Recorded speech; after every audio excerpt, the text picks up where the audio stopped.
Ordinary differential equation. ठीक, now what is the definition of, पहले मैं एक काम करूं, ऑर्डिनरी डिफरेंशियल इक्वेशन बताने से पहले मैं आप लोगों को पहले डिफरेंशियल इक्वेशन की डेफिनेशन बता देता हूं कि व्हाट इज डिफरेंशियल इक्वेशन, है ना। यहाँ पर डेफिनेशन, सो डेफिनेशन बच्चों मैं आपको ओरली बताता हूँ, है ना। पूरा का पूरा क्या कहते हैं, लिखने का कोई मीनिंग नहीं है, बिकॉज ना तो ये आप लोगों के पेपर में कहीं पर आने वाला है कि भाई डिफरेंशियल इक्वेशन की डेफिनेशन लिखो। ये आपको दिमाग में होना चाहिए कि व्हाट इज डिफरेंशियल इक्वेशन, और जनरल चीज है, याद नहीं रखना है, समझना है। समझोगे तो भूलोगे नहीं कभी, और याद रखने की कोशिश करोगे तो कभी ना कभी भूल जाओगे। तो ट्राई टू अंडरस्टैंड कि व्हाट इज डिफरेंशियल इक्वेशन। तो देखो, जब भी डिफरेंशियल इक्वेशन की बात होगी तो इसका मतलब ये है कि आप डिफरेंशियल कोएफिशिएंट की बात भी कर रहे हो यहाँ पर, ठीक है ना, इसकी डिफरेंशियल कोएफिशिएंट्स की। और अगर आप डिफरेंशियल कोएफिशिएंट्स की बात कर रहे हो तो फिर यहाँ पर एक कोई ना कोई फंक्शन y बराबर fx भी होगा, ठीक है ना। और अगर y बराबर fx है और डिफरेंशियल कोएफिशिएंट्स भी हैं तो मतलब dy by dx भी होगा, d2y by dx स्क्वायर भी होगा, एंड सो ऑन, ठीक है ना। और कुछ और x भी होगा, x वेरिएबल भी होगा, कुछ फंक्शंस कांस्टेंट भी होंगे। तो जब हम लोग क्या कहते हैं, किसी फंक्शन के डेरिवेटिव्स, आई रिपीट, किसी फंक्शन के डेरिवेटिव्स, जैसे ये फंक्शन y, ये उसके डेरिवेटिव्स, ठीक है ना, dx स्क्वायर डैश डैश, और हायर ऑर्डर के भी सम कांस्टेंट x, इन सब को लेकर एक रिलेशनशिप बनाए, आई रिपीट रिलेशनशिप बनाए। तो जो रिलेशनशिप बनती है इक्वल टू सम, आपने इक्वल टू 0 कर दिया, चाहो तो कांस्टेंट के इक्वल कर दो, कुछ भी कर दो, कोई दिक्कत नहीं। तो वो जो रिलेशनशिप एस्टैब्लिश होती है, आई रिपीट, डिपेंडेंट वेरिएबल, उसका पहला डेरिवेटिव, दूसरा डेरिवेटिव, एंड सो ऑन, आगे के डेरिवेटिव्स भी। जरूरी नहीं है कि डिफरेंशियल इक्वेशन में ये सब शामिल हो, कोई एक भी हो सकता है, दो भी हो सकते हैं, है ना। Constant some x may be x square is equals to 0 या is equals to some constant. तो इन सब को मिलाकर जो एक रिलेशनशिप एस्टैब्लिश होती है उसको हम लोग कहते हैं डिफरेंशियल इक्वेशन। अब जो डिफरेंशियल इक्वेशन होती है वो बेसिकली होती है दो टाइप की बच्चों, एक होती है ODE और एक होती है PDE। अब आपका यहाँ पर प्रश्न होगा कि सर ये ODE PDE क्या होता है, क्योंकि ये वर्ड है ना कई बार सुनने में आता है। तो देखो, ODE का मतलब होता है ऑर्डिनरी डिफरेंशियल इक्वेशन, जो मैंने यहाँ पर भी लिख रखा है, ऑर्डिनरी, है ना, ऑर्डिनरी डिफरेंशियल इक्वेशन। अब ये ऑर्डिनरी डिफरेंशियल इक्वेशन क्या होता है इसको समझो। ऑर्डिनरी डिफरेंशियल इक्वेशन जो होता है वो बेसिकली डील करता है जब आपके पास में एक इंडिपेंडेंट और एक डिपेंडेंट वेरिएबल हो। आई रिपीट, डिपेंडेंट वेरिएबल तो सामान्यतः एक ही होगा, लेकिन इंडिपेंडेंट वेरिएबल भी एक होना चाहिए। तो ऐसी डिफरेंशियल इक्वेशंस जिसमें एक डिपेंडेंट और एक इंडिपेंडेंट, सॉरी, एक डिपेंडेंट और एक इंडिपेंडेंट वेरिएबल होता है ना, उसके डेरिवेटिव्स और y और कांस्टेंट और फंक्शन, इनके बीच में जो रिलेशनशिप बनती है वो ऑर्डिनरी डिफरेंशियल इक्वेशन होती है। तो ऑर्डिनरी डिफरेंशियल इक्वेशन में सामान्यतः तुम्हें y और x ही दिखेगा या y और t ही दिखेगा, बस इसके अलावा कुछ नहीं दिखेगा। और उसमें ऑर्डिनरी डेरिवेटिव यूज होता है। ऑर्डिनरी डेरिवेटिव मतलब आपको उसमें dy dx दिखेगा। आप dependent variable, independent variable x की जगह t भी हो सकता है, कई जगह पर t भी देते हैं, d2y dx स्क्वायर दिखेगा ऐसा। तो ये जो d वर्ड यूज होता है ये कहां पर यूज होता है, जब हम लोग ऑर्डिनरी डिफरेंशिएशन करते हैं। और ऑर्डिनरी डिफरेंशिएशन का मतलब केवल और केवल इतना है कि भाई एक ही इंडिपेंडेंट वेरिएबल है, इसके अलावा नहीं है, ठीक है ना। अब ये तो हो गया ऑर्डिनरी डिफरेंशियल इक्वेशन। अब ऑर्डिनरी डिफरेंशियल इक्वेशन में भी कई सारे टाइप होते हैं, है ना, वो उसके डिग्री और ऑर्डर इसके ऊपर डिपेंड करता है, ठीक है ना। नाउ अब आ जाते हैं partial differential equation. Now what is partial differential equation? Partial differential equation ऐसी इक्वेशन होती है जिसमें एक डिपेंडेंट वेरिएबल होता है और एक से ज्यादा इंडिपेंडेंट वेरिएबल हो सकते हैं। कम से कम दो तो होंगे ही होंगे, तीन भी हो सकते हैं, चार भी हो सकते हैं, कई सारे हो सकते हैं। तो ऐसा फंक्शन जिसमें कम से कम दो इंडिपेंडेंट वेरिएबल हो या इससे ज्यादा हो, तो उस फंक्शन और उसके जो डेरिवेटिव्स होते हैं, del y del x del z y del y, del 2zy del x square, है ना, ये इसके पार्शियल डेरिवेटिव्स होते हैं। इन सब के बीच में नहीं, कुछ एक भी हो सकते हैं, ऐसा मत सोचिएगा। तो इस डिपेंडेंट वेरिएबल z और इसके डेरिवेटिव्स के बीच में जब रिलेशनशिप एस्टैब्लिश की जाती है तो उसको कहते हैं पार्शियल डिफरेंशियल इक्वेशन बच्चों। तो बेसिकली आई होप कि आपको समझ में आया होगा कि ऑर्डिनरी डिफरेंशियल इक्वेशन क्या होती है और पार्शियल डिफरेंशियल इक्वेशन क्या होती है। अगर जितना टॉपिक मैंने अभी तक बताया आप लोगों को, इसमें कहीं पर भी तुम्हें डाउट लगे तो कॉपी पे नोट कर लेना, ठीक है, केवल देखते मत रहना। अगर सीखना है तो लिखने की आदत पे डालो, है ना, वो बहुत जरूरी है। तो आप इसको कॉपी पे लिख लेना कि मुझे ये चीज पूछना है डाउट में, है ना, और फिर लास्ट में जब मैं आपसे कहूं तो कमेंट बॉक्स में कमेंट कर देना, तो मैं आपको उस क्वेश्चंस का जवाब भी दे दूंगा, ठीक है ना, सबका जवाब दूंगा, है ना, भले ही क्लास थोड़ी सी लंबी खिंच जाए, 8 साढ़े 8 हो जाए, है ना, हालांकि मुझे आज खाना भी बनाना है, राइट, तो जल्दी क्लास फिनिश करेंगे। ओके, सो ऑर्डिनरी डिफरेंशियल इक्वेशन में एक इंडिपेंडेंट वेरिएबल रहता है, पार्शियल डिफरेंशियल इक्वेशन में एक से ज्यादा, कम से कम 2 इंडिपेंडेंट वेरिएबल रहते हैं। तो ये तो हो गई टाइप के डिफरेंशियल इक्वेशन कितने टाइप की होती है। अब ऑर्डिनरी डिफरेंशियल इक्वेशन ये है हमारा आज का मेन टॉपिक। अब यहाँ पर एक चीज मैं थोड़ा रोक के बता देता हूँ आपको कि जो पार्शियल डिफरेंशियल इक्वेशन है आज के समय में, मॉडर्न एरा में बहुत इंपॉर्टेंट है, क्योंकि जितनी भी मेडिकल साइंस में स्टडी हो रही है, जितनी भी मैथमेटिकल मॉडलिंग हो रही है, जैसे अब ये एक नया वर्ड आ गया आपके सामने बच्चों, जैसे अगर आप फर्स्ट ईयर में हैं, ये छोटी क्लास में पढ़ रहे हैं अभी, तो मैथमेटिकल मॉडलिंग आप लोगों के लिए बिल्कुल एक नया वर्ड है कि ये होता क्या है। तो देखो मैथमेटिकल मॉडलिंग क्या होता है कि जब अपन लोग किसी प्रैक्टिकल या रियल लाइफ सिचुएशन को एक मैथमेटिक्स की एक्सप्रेशन से एक्सप्रेस करने लगते हैं तो उसको कहते हैं मैथमेटिकल मॉडलिंग, है ना। जैसे तुम लोगों ने छोटी क्लास में पढ़ा होगा, कैसा पढ़ा होगा वो कि भाई राम की जो उम्र है वो शाम की उम्र से इतनी ज्यादा है ना, 4 साल बाद राम की जो उम्र है शाम की उम्र से इतनी ज्यादा होगी या उसका इतना गुना होगी, तो आप राम और शाम की उम्र बताइए। तो देखो ये एक जनरल प्रॉब्लम है ना, आपने एक स्टोरी प्रॉब्लम दे दी, अब आप क्या करते हो, उसको x मानते हो, फिर उसको y मानते हो, लाइक दैट, ऐसा, और एक रिलेशनशिप एस्टैब्लिश कर लेते हो, भाई राम की उम्र x है ना, शाम की उम्र y है, फिर उनकी इस कंडीशन को क्या कहते हैं, आप 2 एक्सप्रेशन में बदल देते हो। तो ऐसे आपके पास में 2 क्या हो जाता है, 2 एक्सप्रेशंस आ जाती हैं या फिर 2 समीकरण आ जाते हैं, जैसे x + y = 10 मान लो या x - y = 2 मान लो, ऐसे करके। तो ऐसी आपके पास में 2 एक्सप्रेशंस आ जाती हैं। अब आप इनको सॉल्व कर लेते हो तो x और y की वैल्यू हो जाती है। तो आपने क्या करा, आपने एक प्रॉब्लम को एक आप ये समझ लीजिए कि ये एक शायद मे बी पॉसिबल आपके लिए पहेली हो या मे बी पॉसिबल कि ये एक बस पजल हो। आपने इस पजल को क्या करा, मैथमेटिक्स में सिंबॉलिकली रिप्रेजेंट कर दिया।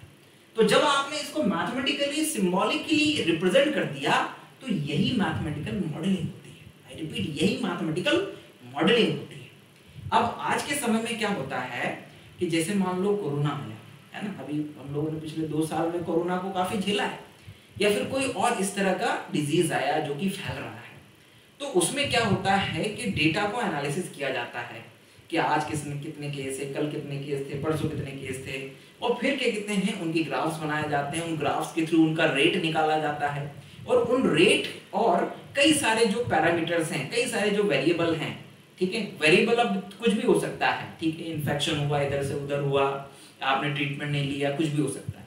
तो इनसे मिलाकर क्या होता है कि एक्सप्रेशंस बनाई जाती है, डिफरेंशियल इक्वेशंस बनाई जाती हैं, और उनको हल करके फिर उस केस को स्टडी किया जाता है कि भाई इसमें हम क्या-क्या चीजें सुधार सकते थे, क्या-क्या चीजें इसमें और इम्प्रूवमेंट के लिए डाल सकते थे, या फिर भविष्य में क्या कहते हैं ऐसी कोई पैंडेमिक आती है तो हम उसके लिए क्या-क्या प्रिकॉशंस ले ताकि ये जो रेट है मरीजों का ये इतना तेजी से ना बढ़े। तो इन सब के लिए क्या होता है कि उनकी मैथमेटिकल मॉडलिंग करके उनको सॉल्व किया जाता है, और उस मैथमेटिकल मॉडलिंग में कई बार आपको ये पार्शियल डिफरेंशियल इक्वेशन बनती है। जैसे मैं अभी जो रिसर्च कर रहा हूँ तो मैं भी यही सोच रहा हूँ कि क्यों ना क्या कहते हैं मैथमेटिकल मॉडलिंग के ऊपर किया जाए। तो मैं कुछ रिसर्च पेपर पढ़ रहा था तो उसमें क्या था कि यही था कि उन्होंने उस रियल लाइफ प्रॉब्लम को पहले नाम दिया, सिंबल दिया, X Y Z A B C D ऐसा कुछ नाम दिया, एंड देन इसके बाद में वो उससे डिफरेंशियल इक्वेशंस बना रहे हैं और पार्शियल डिफरेंशियल इक्वेशंस ही बना रहे हैं, और फिर उसको सॉल्व करके वो लोग स्टडी करेंगे उसको, है ना, या किया है उन्होंने। तो पार्शियल डिफरेंशियल इक्वेशन हो या ऑर्डिनरी डिफरेंशियल इक्वेशन हो, ये बहुत काम की है, और ये टॉपिक मैंने तुम्हारे दिमाग में डाल दिया। अब जब तुम लोग फिजिक्स पढ़ो या केमिस्ट्री पढ़ो या जो भी तुम्हारा सब्जेक्ट हो, उनको जब पढ़ो तो तुम देखना वहां पर कई जगह पर ये ऑर्डिनरी डिफरेंशियल इक्वेशन आएगी, कई जगह पर पार्शियल डिफरेंशियल इक्वेशन आएगी। जैसे जब फिजिक्स पढ़ते हैं बीएससी के बच्चे या फिर बीटेक के बच्चे, तो फिजिक्स में कई जगह पर मिलती है ये पार्शियल डिफरेंशियल इक्वेशन, इलेक्ट्रॉनिक्स में कई जगह मिलती है, इलेक्ट्रिकल में कई जगह पर मिलती है, मैकेनिकल इंजीनियर्स को ये कई जगह पर मिलती है, ठीक है। उसी तरह ये भी आपको कई जगह पर मिलेगी, जहां पर भी आप 2 डायमेंशनल स्पेस में स्टडी कर रहे होंगे वहां पर ये आपको मिलेगा, और जहां पर भी 3 डायमेंशनल या मल्टी डायमेंशनल एनवायरनमेंट में आप स्टडी कर रहे होंगे तो ये आपको क्या कहते हैं मिलेगी, पार्शियल डिफरेंशियल इक्वेशन। तो partial differential equation, ordinary differential equation क्या होता है ये समझाया, और ये क्या होता है, ये डिफरेंशियल इक्वेशन के टाइप्स होते हैं। अब आ जाते हैं अपन लोग ऑर्डिनरी डिफरेंशियल इक्वेशन के ऊपर। आई रिपीट, देखो जितना आज हो सकेगा उतना करेंगे, लेकिन चीजें तुम्हारे दिमाग में बैठनी चाहिए, सिंपल सी बात है। एक एक टॉपिक तुम्हारे दिमाग में बैठना चाहिए। थोड़ी गति मेरी हमेशा धीमी होती है क्योंकि प्रयास मेरा ये रहता है कि आपके दिमाग में एक एक चीज बैठे, और दूसरा ये है कि केवल अब जो लेक्चर सीरीज में तुम लोगों के सामने लेकर आऊंगा उसका प्रयास ये रहेगा कि तुम लोग क्वेश्चन, यूनिवर्सिटी के क्वेश्चन पेपर को पास करने के अलावा तुम रिसर्च में भी आगे बढ़ो और रिसर्च पॉइंट ऑफ व्यू से इन टॉपिक को समझो, क्योंकि रिसर्च हमारे लिए बहुत इंपॉर्टेंट है। हम लोग अगर वैज्ञानिक स्तर पे कहीं ना कहीं पीछे हैं तो केवल उसका कारण यह है कि हम अपनी पढ़ाई को प्रैक्टिकल प्रॉब्लम के साथ कोरिलेट नहीं कर पाते, और हम लोग उन प्रैक्टिकल प्रॉब्लम को सॉल्व करने में हमारी जो पढ़ाई है उसका यूज नहीं कर पाते, इसीलिए हम लोग पीछे हैं, है ना। जैसे मैं अभी जिस कैमरा से रिकॉर्डिंग कर रहा हूँ या फिर जो भी चीज़ मैं इंस्ट्रूमेंट यूज कर रहा हूँ, ये सब ज़्यादा चीज़ें बाहर विदेशों में बनी हुई है, या फिर इनकी जो टेक्नोलॉजी है वो बाहर बनी हुई है। ये चीज़ हम लोगों को खुद यहाँ पर डेवलप करनी चाहिए, तब हम लोग आगे बढ़ेंगे, है ना। तब हम लोगों की रोजगार से संबंधित कई सारी समस्याएं दूर होंगी। तो ये बहुत इंपॉर्टेंट है कि आप लोग जो है आप आज सीख कर आगे उस चीज को प्रैक्टिकल प्रॉब्लम्स को सॉल्व करने में अप्लाई करें, ठीक है ना। अब मैं आ जाता हूँ इस टॉपिक के ऊपर, वरना आप लोग कहोगे कि सर कहानी सुना रहे हैं, पढ़ा बड़ा है नहीं रहे हैं, ठीक। चलो आ जाते हैं यहाँ पर, आ जाओ। तो ऑर्डिनरी डिफरेंशियल इक्वेशन क्या होता है, चलो इसको देख लेते हैं। टाइम भी देखता रहता हूँ मैं, अब जो है आधा घंटा अपने पास। Now what is ordinary differential equation. तो जो ऑर्डिनरी डिफरेंशियल इक्वेशन होता है उसके कई टाइप होते हैं बच्चों, और वो सारे जो टाइप हैं वो ऑर्डर और डिग्री से रिलेटेड है। तो मैं पहले आपको इस ऑर्डिनरी डिफरेंशियल इक्वेशन के बारे में तो मैंने बता दिया। अब सबसे पहले मैं आपको ये समझा देता हूं कि भैया order and degree of differential equation ये कैसे निकाला जाता है, ठीक है ना। So order and degree of the differential equation, देखो तुम लोगों को ये पता है कि जो डिफरेंशियल इक्वेशन है, डिफरेंशियल इक्वेशन में क्या होता है, पहली चीज एक होता है डिपेंडेंट वेरिएबल, है ना, डिपेंडेंट वेरिएबल। ऑर्डिनरी की बात कर रहा हूं तो अगर मैं यहां पर y बराबर fx फंक्शन ले रहा हूं और dy by dx की बात कर रहा हूं, d2y by dx स्क्वायर की बात कर रहा हूं, तो यहां पर y डिपेंडेंट वेरिएबल है, x इंडिपेंडेंट वेरिएबल है और ये उसके डेरिवेटिव है, ठीक। तो डिफरेंशियल इक्वेशन में डिपेंडेंट वेरिएबल इंपॉर्टेंट होता है और डेरिवेटिव्स हिंदी में डिपेंडेंट वेरिएबल को आश्रित चर कहते हैं और डेरिवेटिव्स को हम लोग सामान्यतः क्या कहते हैं, अवकलज कहते हैं, ठीक है ना। एक कमेंट आया था अभी कि सर थोड़ा हिंदी में भी समझा दीजिएगा, है ना। तो ये ऑर्डिनरी डिफरेंशियल इक्वेशन को सामान्यतः हम लोग साधारण अवकल समीकरण कहते हैं, है ना, साधारण अवकल समीकरण। और पार्शियल डिफरेंशियल इक्वेशन को आंशिक अवकल समीकरण कहते हैं, है ना, आंशिक अवकल समीकरण कहते हैं। तो भाई हम किसी भी अवकल समीकरण या डिफरेंशियल इक्वेशन का ये ऑर्डर और डिग्री है, डिग्री मतलब घात और ऑर्डर मतलब कोटि, ठीक है ना। तो किसी भी डिफरेंशियल इक्वेशन का मैं बोलूंगा इंग्लिश वर्ड ही, लेकिन तुम लोगों को हिंदी में बता दिया है, तो तो तुम लोगों को हिंदी में भी समझना है कि सर ऑर्डर बोल रहे हैं तो उसका मतलब कोटि है, और अगर डिग्री बोल रहे हैं तो उसका मतलब घात है। तो किसी भी अवकल समीकरण का ऑर्डर और डिग्री कैसे निकाला जाता है, तो बहुत ही आसान है। देखो क्या होता है कि जो ऑर्डर होता है किसी भी डिफरेंशियल इक्वेशन का, ऑर्डर का मतलब होता है highest order derivative present in differential equation. यानी कि डिफरेंशियल इक्वेशन अगर बोला है ना, अवकल समीकरण हिंदी मीडियम वाले बच्चों के लिए है ना, तो डिफरेंशियल इक्वेशन जो भी होगी उसमें सबसे हाईएस्ट ऑर्डर का जो डेरिवेटिव होगा वही डिफरेंशियल इक्वेशन का ऑर्डर कहलाता है। फॉर एग्जांपल जैसे मान लो मैंने यहां पर ऐसा लिखा d2y/dx² प्लस dy/dx का होल स्क्वायर प्लस y बराबर 0, ऐसे लिख दिया। तो भैया ये एक डिफरेंशियल इक्वेशन है ना, y और x में ऑर्डिनरी डिफरेंशियल इक्वेशन है, क्योंकि इसमें एक इंडिपेंडेंट वेरिएबल है और एक डिपेंडेंट और एक इंडिपेंडेंट वेरिएबल है, सिंपल। और ऑर्डिनरी मतलब d और पार्शियल मतलब डेल, ये वाला राइट। नाउ इसमें सबसे बड़ा वो क्या है, डेरिवेटिव यानी अवकलज कौन सा है। तो आप कहेंगे कि सर ये सेकंड ऑर्डर का है, ये फर्स्ट ऑर्डर का है, भले घात 2 है, ठीक है ना, डिग्री इंपॉर्टेंट नहीं है, ऑर्डर देखो अभी। तो आप कहोगे कि सर ये जो है ये सेकंड ऑर्डर है, ये बड़ा है, तो ये सेकंड ऑर्डर का जो डेरिवेटिव है ये सबसे बड़ा है इस डिफरेंशियल इक्वेशन में, तो इसका जो ऑर्डर होगा इस डिफरेंशियल इक्वेशन का ऑर्डर कितना हो जाएगा, 2 हो जाएगा। आई रिपीट, कितना हो जाएगा, इसका ऑर्डर हो जाएगा 2, ठीक। अब इसके बाद में हम लोग आ जाएं डिग्री के ऊपर, है ना, डिग्री। तो देखो मोटा मोटा समझ रहे हैं अपन लोग, है ना, इसमें और भी कई इफ एंड बट होते हैं अंदर जाकर, ठीक है, फिर इसमें से कई बाल की खाल भी निकाल सकते हैं अपन लोग कई जगह पे। नाउ डिग्री क्या होता है, डिग्री का मतलब होता है कि degree of highest order derivative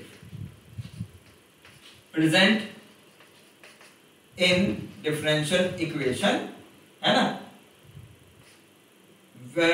condition क्या है, कंडीशन ये है, यहां पर एक चीज और इंपॉर्टेंट होती है, कंडीशन ये होती है कि जो हाईएस्ट ऑर्डर का डेरिवेटिव होता है उसकी जो डिग्री होती है वही डिफरेंशियल इक्वेशन की भी डिग्री होती है। लेकिन शर्त ये है कि जो डिफरेंशियल इक्वेशन है उस डिफरेंशियल इक्वेशन या जो भी एक्सप्रेशन है उसमें कहीं पर भी इंडाइसिस यानी कि इसको हिंदी में कैसे कहें, रूट नहीं होना चाहिए, या पावर 1/3 नहीं होना चाहिए, 1/2 नहीं होना चाहिए, 1/4 नहीं होना चाहिए। आप उन सबको सॉल्व करने के बाद में जो भी हाईएस्ट ऑर्डर डेरिवेटिव की डिग्री आएगी वही डिफरेंशियल इक्वेशन की क्या होगी, डिग्री होगी। आई रिपीट, वही डिफरेंशियल इक्वेशन की क्या होगी, डिग्री होगी। क्लियर हो गया।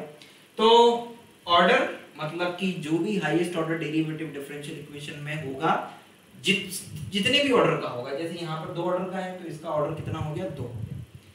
यहाँ पर इस डिफरेंशियल इक्वेशन में ये जो डेरिवेटिव है इसकी जो डिग्री है वो कितनी है, 1 है, तो इसकी डिग्री कितनी हो गई इस डिफरेंशियल इक्वेशन की, इस डिफरेंशियल इक्वेशन की जो डिग्री है वो हो जाएगी 1। समझ आ रहा है, डिग्री कितनी हो जाएगी, 1 हो जाएगी। और वहीं पर क्या कहते हैं, मैं आप लोगों से पूछूं कि भाई मान लो कि तुम्हारे पास में जो डिफरेंशियल इक्वेशन है वो कुछ ऐसी है, सपोज दैट मैं ऐसा बोल देता हूं कि रूट d3y/dx³, ठीक है ना, and plus y is equals to dy/dx, मान लो ऐसा लिखा होगा। तो अभी क्या कहते हैं ना, तो इस डिफरेंशियल इक्वेशन की ऑर्डर आप निकालो, नहीं डिग्री, हालांकि ऑर्डर तो आप देख सकते हो आसान है, लेकिन डिग्री अभी नहीं निकाल पाएंगे हम लोग, है ना। डिग्री हम लोग तब निकाल पाएंगे जब ये रूट यहां से हटा दें।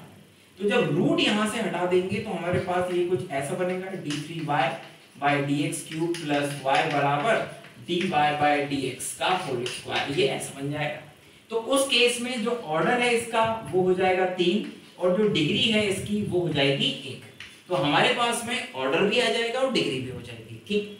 नाउ ये सारी जो पावर्स होती है 1/2 1/3, इनको हटाना क्यों इंपॉर्टेंट होता है, वो इसलिए होता है, मान लीजिए कि यहाँ पर 3 है ना, मान लो कि यहाँ पर 4 होता, d4 y by dx force. मान लो कि ये ऐसा होता तो उस केस में फिर क्या कहते हैं, जो ऑर्डर है वो इससे डिसाइड होता और डिग्री भी इससे डिसाइड होती।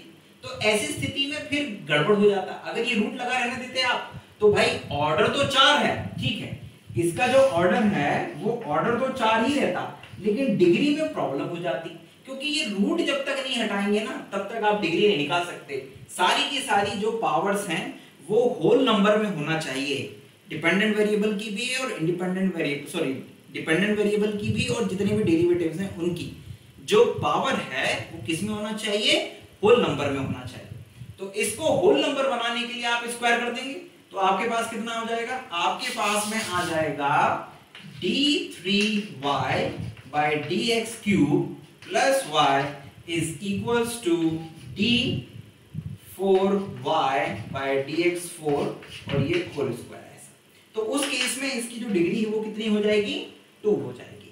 तो यहां पर डिग्री और ऑर्डर किसी भी डिफरेंशियल इक्वेशन का कैसे निकालना है उन चीजों के ऊपर हम लोगों ने डिस्कशन किया।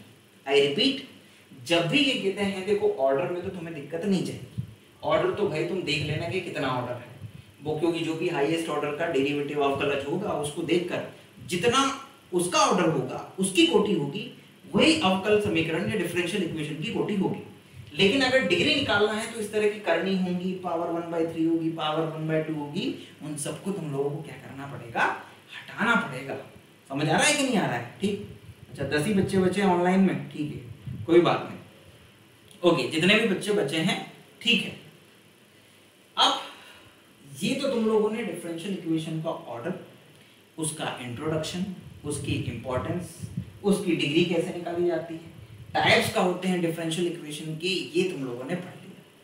अब आ जाते हैं डिग्री और ऑर्डर। देखो डिग्री और ऑर्डर का यही कॉन्सेप्ट जो है वो बिल्कुल पार्शियल डिफरेंशियल इक्वेशन पे भी लागू होगा।